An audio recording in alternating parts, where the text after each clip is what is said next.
sou a professora Jéssica, do Sesc Escola Cuiabá, professora do Laboratório de Ciências. E hoje nós vamos falar sobre polinização. Você já parou para pensar sobre essa palavra e a magnitude que tem nas nossas vidas? A polinização, a gente se refere aos pólens das flores. Tem uma flor aí no vídeo que vocês estão observando. Aí nós conseguimos observar os dois elementos reprodutores, o elemento feminino, que é o gineceu, e o elemento masculino, que é o androceu.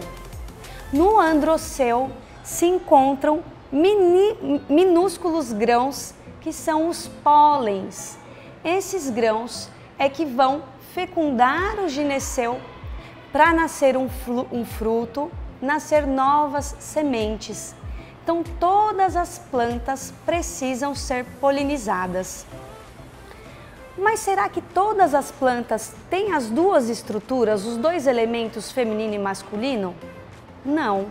Tem plantas que têm só o elemento masculino, que é o pólen, e tem plantas que têm só o elemento feminino.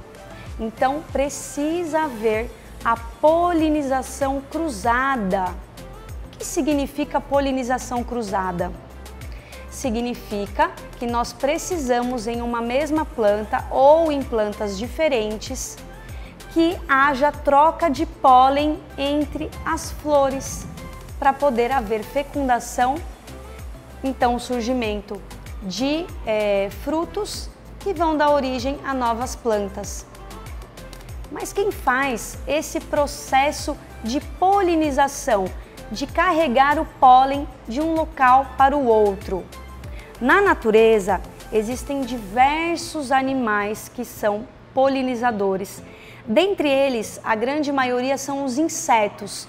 Então, são as abelhas, as borboletas, os besouros, vespas, fazem esse processo de polinização na hora que eles estão se alimentando do néctar da flor.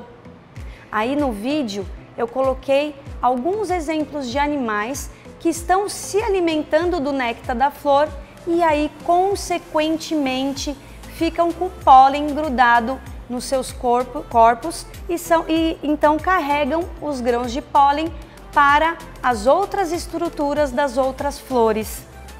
Não somente os insetos fazem polinização, também tem pequenos roedores, como esquilos, tem os macacos, alguns répteis, e também os pássaros, como eu dei exemplo para vocês na hora, por exemplo, um beija-flor que vai buscar o néctar lá dentro da flor, acaba voando um pouco de pólen nele também.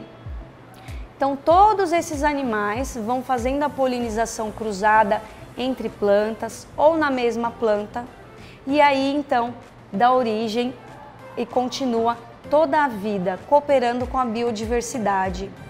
Se a gente pensar todos esses animais, a importância que eles têm para nós. Por exemplo, muitas vezes as pessoas olham para os morcegos e têm medo dos morcegos, e sabemos que a grande maioria das espécies de morcegos são espécies frugívoras, ou seja, se alimentam de frutos. E eles são um dos que mais contribuem para a polinização das flores. Então é muito importante que a gente tenha uma atenção especial para esse pequeno mamífero que é o morcego. E também olhar para todos os insetos que existem. Quando a gente tem uma árvore de flores em casa, a gente consegue observar o entorno delas algumas abelhinhas. Muitas pessoas ficam com medo de terem picadas dessas abelhas. Mas a grande maioria das espécies de abelhas brasileiras não possuem ferrão. Elas são extremamente importantes nessa parte da polinização das flores. Então vamos evitar matar esses animais, matar esses insetos que são tão importantes para nós. Produção alimentar vem basicamente de polinização por abelhas. A maioria dos frutos que chegam para nossa casa, para nossa mesa, são polinizadas por abelhas. Então nós devemos ter uma atenção para para esses organismos, para esses seres que são tão importantes para nós.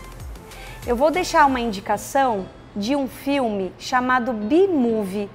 É um filme infantil, uma animação que vai tratar toda a produção de mel na colmeia, como as abelhas se estruturam a partir de cada função que cada uma tem e também de como essas abelhas saem das colmeias para buscar o néctar para produzir o mel e ao mesmo tempo que ela está buscando o néctar para produzir o mel, ela sai polinizando todas as flores que existem numa dada cidade.